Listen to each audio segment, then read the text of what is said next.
বরমশাইয়ের কাছে কদিন ধরে বায়না করতে করতে আজকে সেই দিনটা এলো। চলে গেছিলাম গেটিস্টানে। আর এদিকে দেখো ওই ব্ল্যাক ওভেনগুলো কি ভালো লাগছিল দেখতে, যে সবই নিয়ে চলে আসি। আর কি কিনতে এসেছি সেটাও তোমরা বুঝতে পারছো। রোজ রোজ এত খাবার খাবে আর রান্নাঘর ঘর প্রচণ্ড নোংরা হয়, আমাকেই পরিষ্কার করতে হয়। তারপর কেনা টেনার পরে আমি না বাড়ি আসার পরে আমার চুন্নি মুন্নিগুলো দেখো কি সুন্দর খেলাধুলা করছে, তার মধ্যে দিয়ে আমার গাছের ডালটাও ভেঙে দিয়েছে। পরের দিনই কিন্তু আমাদের বাড়িতে সেই চিমনিটা দিতে এসছে।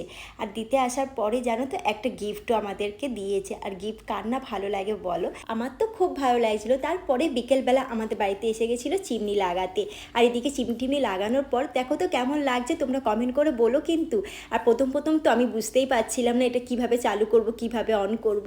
তো হাত দিতেই এটা অন অফ হয়ে যাচ্ছিলো। তারপরে তোমাদের দাদাভাই বলছে কি আমাকে এক্ষুনি কিছু রান্না করে খাওয়াতে হবে। সেই আবার খুশি খুশিতে আমি একটা দারুণ রেসিপি ওকে বানিয়ে খাওয়ালাম। খাওয়ানোর পর সবাই তো খুশি হয়ে গেছে আর আমার মনতে খুব খুশি হয়ে গেছে। এইভাবেই